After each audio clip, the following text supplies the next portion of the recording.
like to call the order of the Common Council meeting for December 14th, 2021 at 6:07 p.m. Roll call. Alderpersons Madden. Here. Kubaki. Here. Engelhardt. Here. Kapusta. Here. Terrence. Here. Hamel. Here. Wolf is absent. We have a quorum. Thank you. Statement of public notice. The meeting was noticed in accordance with the open meeting law. Thank you. Public comment. This is not the area, anyone can speak at this, but on anything on the agenda, but this is not the public hearing part. There'll be a separate part of the agenda for that. So is there anyone that wants to discuss something on the agenda that is not the public hearing comment? I think that's what.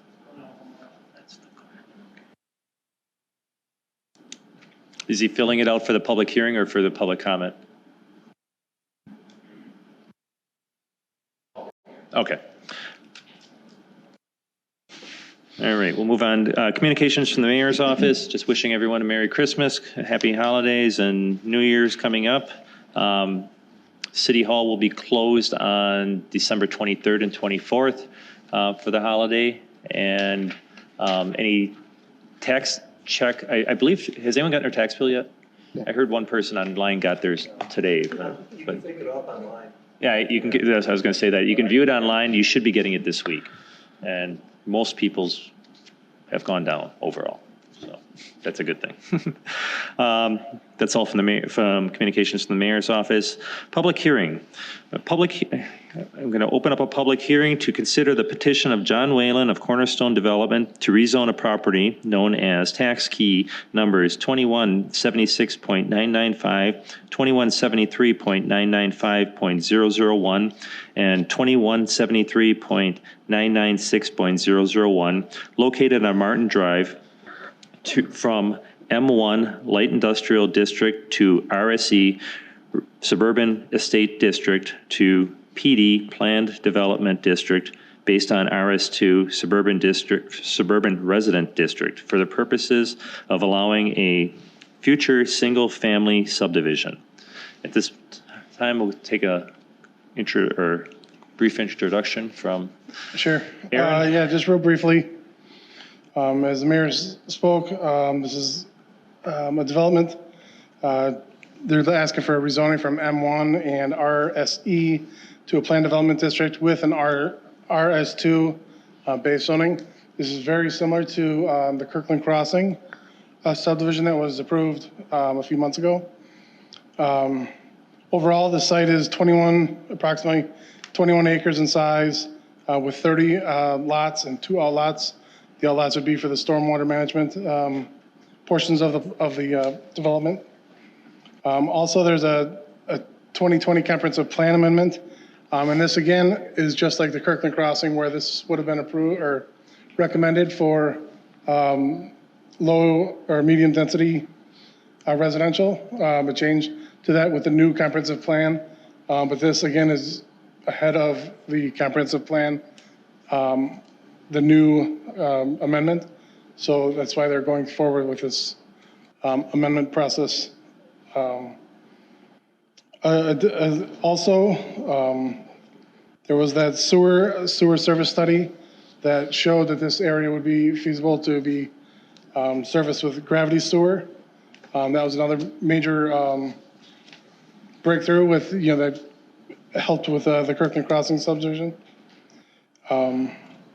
So what's proposed is 30 single-family homes, a density of 1.41 units per acre, which is within the medium density residential, which is 1 to 2.99 units an acre. The base zoning of RS2 typically requires 20,000 square foot lots with an average width of 110 feet. With this PD request, they are looking for waivers, which is why the plan development is in front of you. The minimum average lot width of 90 feet as opposed to 110 feet. Front setback being reduced from 40 feet to 30 feet. And then if it's a corner lot, the second setback would be 20 feet or 25 feet, I'm sorry. Side yards of 12.5 feet on both sides rather than the RS2, which would typically be 15 feet on one side, 20 feet on the other. The rear offset being increased from the standard 20 feet in the RS2 district to 25 feet. And then proposed open space of 70% of the lot area, where the typical RS2 zoning district is either 15,000 square feet or 75% of the lot area. Another important part of here is the applicant is not requesting any type of density bonus, which would be something they could have done with a planned development district. Again, this is very similar to the Kirkland Crossing subdivision, which is just adjacent to it. I think that's all. Any questions for Aaron before we start the public hearing portion?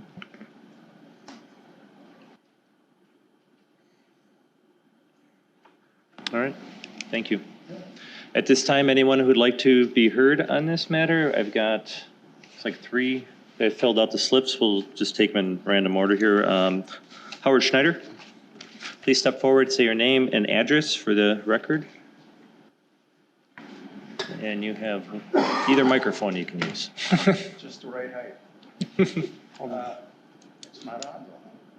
There you go. There you go. Okay.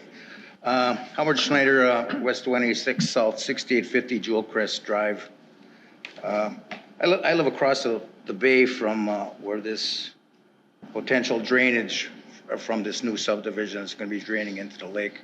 That area's been dredged 2 times, I think once in 1985, once a couple of years back. So I guess I'd just like the city to take a real hard look at the stormwater system here, make sure it's first class and that it's maintained, that we don't have a bunch of stuff running into the lake. You know, the city also helps maintain the lake, you know, through the Lake District, their share.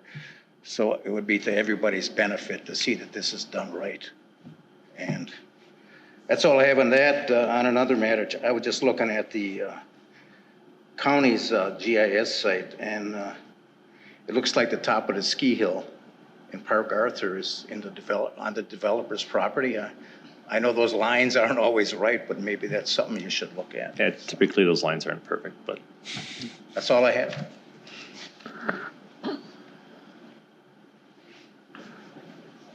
Thank you. John Stofuentes?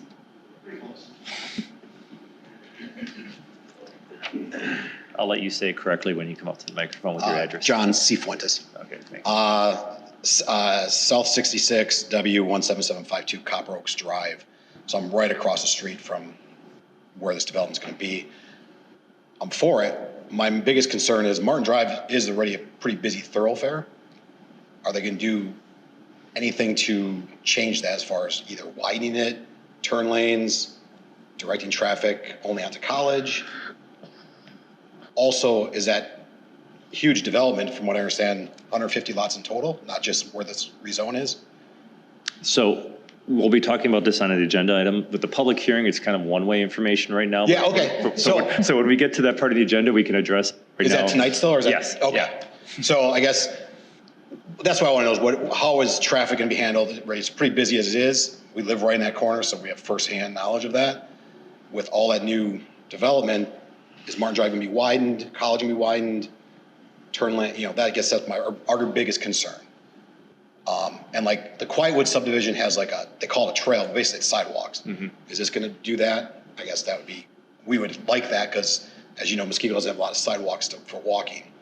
We have a dog, so we're all walking the dog all the time. So it's just nice if they were putting that in, that'd be an added benefit. So I don't know if it's appropriate, but that's our concerns. Thank you very much. Thanks. Mr. Peters.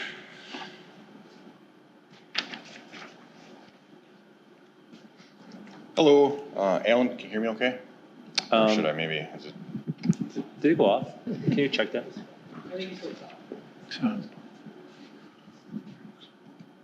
Hello. Thank you, Alan Peters, 13600 Bishop Court, Brookfield, here on behalf of the applicant. The site currently is zoned M1 zoning. In talking with staff, residential is recommended for this area to blend and match with the other uses around it. 30 single-family subdivision lots are requested 20,000 square foot minimum, density of 1.4 units an acre. The site, it's on a hill, a lot of contours to work with, so as a result, we are requesting some setback adjustments as part of the planned unit development. In turn, we are allocating approximately 17% of the site for open space.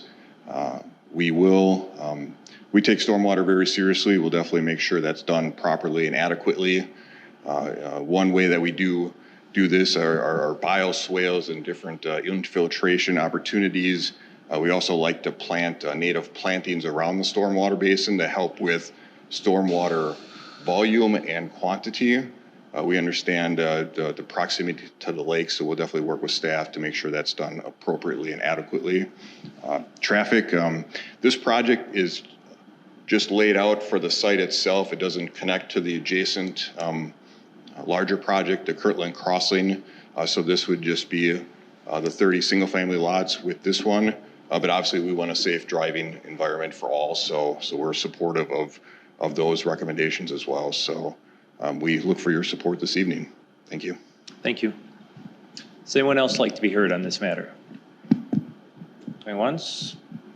Twice? All right, I'm declaring this public hearing closed. Moving on to new business. Resolution 1122021, resolution authorizing the issuance and establishing parameters for the sale not to exceed $10,700,000 taxable general obligation refunding bonds. Move to approve. Second. Sharon, do you want to, or? Hello, I'm Kevin Mullen from Baird. I have been before you roughly a year ago to talk about a similar refinancing opportunity. This evening, the resolution that's in front of you is a resolution that establishes parameters, which basically authorizes the council to move forward with a refinancing if certain parameters are met, similar to the resolution that was considered roughly a year ago for refunding.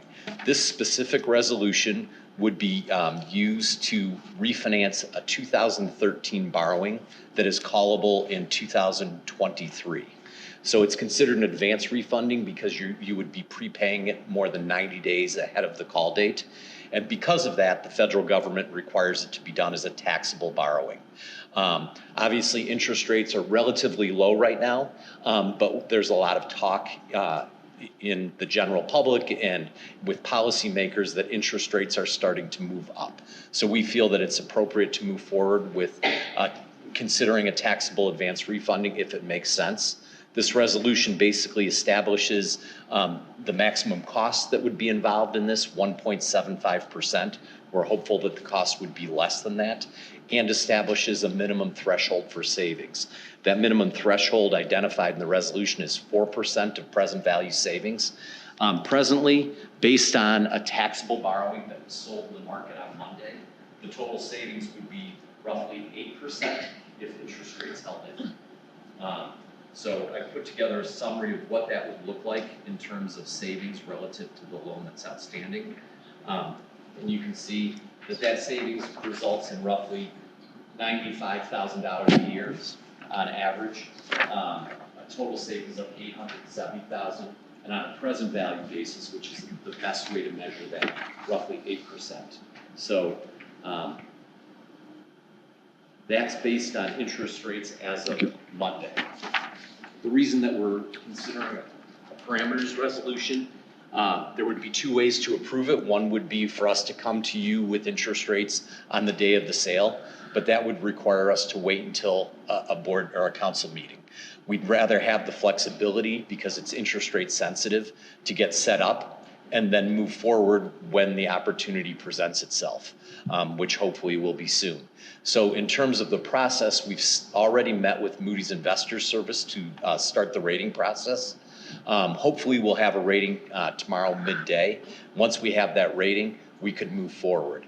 Our recommendation would be, we would work with the mayor and the finance director to come to, an agreeable interest rate once that opportunity was there. And if it met the parameters, move forward. And then both the mayor and the director of administration and finance would have to sign off on it in order to move forward. But that would give you flexibility to move forward. Ideally, we'd still like to price this week if it works out. However, there's a little bit of turmoil in the interest rate market. So obviously the Federal Open Markets Committee is meeting tomorrow. They kind of set policy that impacts interest rates. Based on whatever comments come out of there, the interest rate market may move. We'd like to be able to take advantage of it if it moves in your favor. If not, we would likely wait until early into the following calendar year. We're in this kind of tight time frame with the holidays where investors start to close up their books heading into next week. So we'll know quickly if tomorrow's a good opportunity or if Thursday's a good opportunity. And if not, we'll just patiently wait. So in a nutshell, that's what that resolution represents. I'd be happy to answer any questions you might have regarding the specifics of it. Given the interest rate environment, jump on it now. That's my suggestion. Well, yeah, you know, it's hour to hour, day to day. So yeah. Thank you. The comparison that you had from Monday's sale, what was the rating on? So it's a AA2. That's a great question. Your current rating is a AA2 as well. We are, as discussed, right on the cusp of, in my opinion, upgrade. What's holding the city back in terms of an upgrade is just generally your size, and you know, it's just you are who you are. But all of the things that you can do to control your rating put you in a position for the next notch up. And we've been there since the last rating.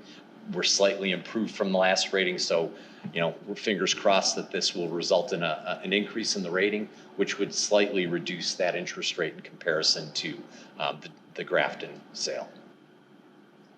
How does a tax exempt versus a taxable muni affect the interest rates? Yeah, so another really good question. So right now that spread is not as wide as it normally is, just because interest rates are so low. But the difference in interest rate right now for this type of borrowing in that range is probably about 60 to 70 basis points. So if you were borrowing at 2% on the taxable market, it would be a 1.3 in the tax exempt market. However, the federal government doesn't give you the latitude to borrow it for an advance refunding using tax exempt debt right now. So just to expand on that a little bit, we had talked about doing this refinancing earlier this year. However, given all the COVID legislation, there was an awful lot of talk and momentum to change that to allow this to go back to issuing tax exempt bonds for advance refundings. So we wanted to see where that legislation was going to go. But as the bill expanded and it became more costly, that was pulled off the table. And so once that was pulled off the table, I think that's when the decision was made to move forward with taking advantage of the interest rates now. Any other questions? Yeah. All right. Thank you. Thank you.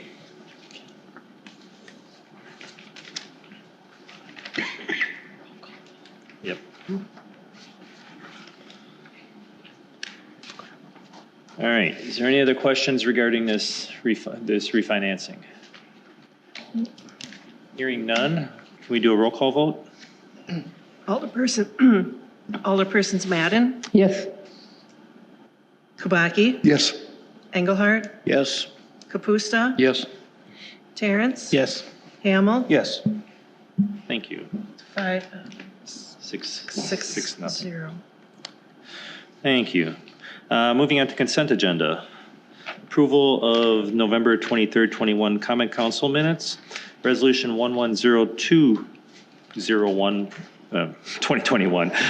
Approval of revised preliminary plot for Mallard Reserve subdivision. Resolution 111-2021, appointment of election officials by the mayor of the city of Muskego. Resolution 113-2021, establishing no trespassing regulations. Muskego Police Department parking lots. Resolution 114-2021, approval of a preservation area management agreement by DCEN LLC the Danoon Country Estates North Owners Association, Inc., and the City of Muskego for the Danoon Country Estates North subdivision. Wait, that's a mouthful. Resolution 115-2021, approval of letter of credit reduction for the Glen at Muskego Lakes LLC. Resolution 116-2021, approval of the Glen at Muskego Lakes LLC Stormwater Management Agreement. Resolution 117-2021, approval of a sponsorship policy, and Resolution 118-2021, resolution declaring certain delinquent personal property taxes to be uncollectible. Motion to approve and gross. However, I would like to pull, just for clarification purposes, Resolution 111, 113, and 117. Did you say 117 as well? Yes. Okay. Any other separate pullings? All right. Can I get a second on that? Second. Alderman Hamel? No, Terrence. No, it was All right. me. Terrence, all right, sorry. All those in favor of all the resolutions except for 111, 113, and 117, say aye. Aye. Opposed? That passes unanimously. Now we'll take them in order. Resolution 111-2021, appointment of election officials by the mayor of the city of Muskego. I'm Sharon, you're probably going to have to answer this one anyway, so. In front of the microphone. Yes. As it pertains to the Party political, the party designation under both special voting deputies and election officials, where do those come from? I just want to make it clear that we're not. You should have a packet, all of you, placed it on your desk, and it has the actual letters from the Republican and Democrat Party. They actually outline, they give us the list of the nominees, so we don't have any control. So, over that. Again, that's the reason for the clarification. I just want it to be known that it's a list that we receive. Correct. That we're not promoting any one particular entity Yes. or, okay. I'm not going out there and recruiting people from Right. certain parties to be on Exactly. here. I just want to make that Right. clear to the general public. And then once council appoints the nominees, it's our responsibility to make sure the appropriate number are at each polling location, and it's based off of the prior general election. Whoever won, they are allowed one additional nominee, basically. So for the last general election, it was Democratic, so there would be 3 Democrats per polling place and 2 Republicans. Okay. And just for general purposes, I made a few inquiries when I saw this too, because I kind of went, what? Yeah, this is done And every 2 years. and it's my understanding from the folks I talked to that this list will be augmented soon. Yep, most likely. Any other questions? The Yes. list that you shared with us that included the unaffiliated then doesn't change over this from what you shared with us by email? What was that? The unaffiliated list, does that change? It can. But as you stated, the list that you shared with us is basically what we're working from at this point? Correct. Okay. Yes, I that's just wanted what's to on verify that. the resolution. Yeah. Any other questions? Hearing none, all those in favor of resolution 111-2021, say aye. Aye. Opposed? Passes unanimously. Resolution 113-2021, establishing no trespassing regulations, Muskego Police Department parking lots. Let's get the question first. Just a clarification, and your maps certainly do clarify the way the resolution was reading. I was reading it as the whole area was going to be a no trespassing area, but it's limited, I guess, okay? Yes, it's limited. The north side of the building, we're looking to have the employee-only parking, and that's a twofold reason. We've had numerous people over the last year that have confronted employees both before and after work And then also getting in the way of the emergency vehicles at those sally ports. That's for the employee only. And then at this point, the unauthorized area is what I'm looking at is the area by our secure sally port closest to Pioneer Drive. That's where we exit people, and that's also where we bring in secure custody people into that area. And we've had, again, a rash of multiple different people kind of in that area. And unfortunately, things that we've learned through law enforcement across the country is those are areas that we certainly want to keep secure, not only for our employees, but for individuals that we may have in custody. It's the safest way to do it. Okay, thank you. Thank you, Chief. Any other questions on this? On the north side of the building where, like when we've had other activities in the park out there, is that going to be a big problem with people trying to slip in there anyway and ignoring the signs on the north side of the building especially? Clearly, at this point, it's just kind of it gives us an enforcement tool to use. Citations aren't going to be something that we're looking to do consistently, but on that side, on the north side, we're looking for more safety concerns. I don't want like a family parking their vehicle there and going to the park, for example, and then I have vehicles coming and going, possibly code 2, which is lights and sirens, and going across. But for instance, like National Night Out or the festival or anything like that? Obviously, in those particular circumstances, we usually block off a section for employees anyways. So you'll tape it or something then? Yeah. Correct. Okay. Yes, sir. Could I have somebody make a motion and a second for this? So moved. Second. Got that? All right, further discussion? Hearing none, all those in favor say aye. Aye. Opposed? Passes unanimously. Resolution 117, 2021, approval of a sponsorship policy. Again, clarification, A motion to put it on the floor? move to approve. I'll second. All right. Again, clarification that these are funds that the city is receiving from people, not funds that are being dispensed to various groups and organizations. Correct. Just- It's money coming in, not money going out. Right. So, any other questions on this policy? All right, hearing none, all those in favor say aye. Aye. Opposed? You did. Yeah, Kevin, and who seconded that? I think John did. I did. Okay.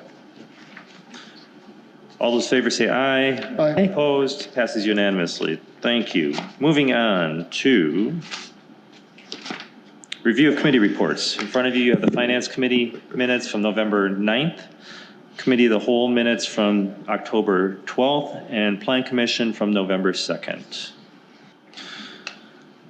Moving on to first reading of ordinances and possible second reading if rules are waived. Ordinance 1467, an ordinance to amend the zoning map and comprehensive plan of the city of Muskego, Glen at Park Hill subdivisions, RSE and RS1 to PD.